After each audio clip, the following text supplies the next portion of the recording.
Yesterday, the devotional, if you watched it or listened to it, you heard about the offerings and the rejoicing and the giving.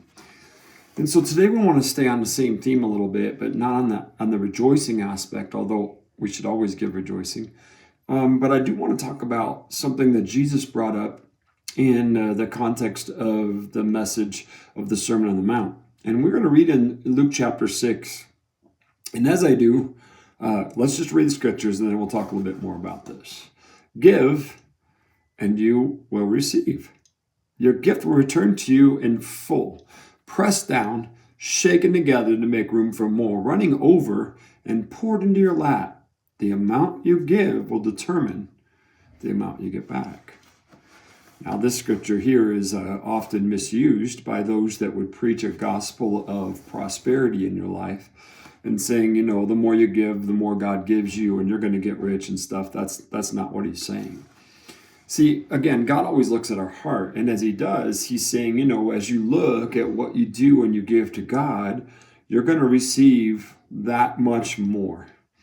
So your blessing or your fullness or the shaken down matter may not even be financial. It could be. I'm not saying it's not, but it could be something incredible that God does in you or for you, and the transformation of who you are into becoming more like Christ.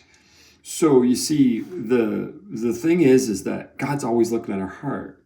And so when our heart is obedient to God, and if it is giving financially, then, when God's talking to you, then do whatever he's asking. I don't care what it is. If he says, give you $1, then give your $1 and do it rejoicing. What the point is like, it's in an obedient heart.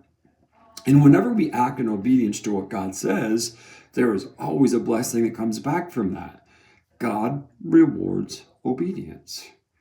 And so instead of looking at things as a give and take, like many do, and especially in the context of what Jesus is teaching us, he's saying he's looking again at how we give, what we give, our attitude in which we give. So it's about our servant and our heart.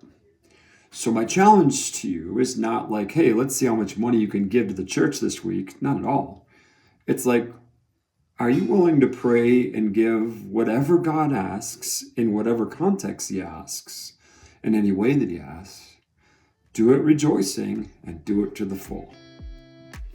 Let's be that kind of church. God bless you today.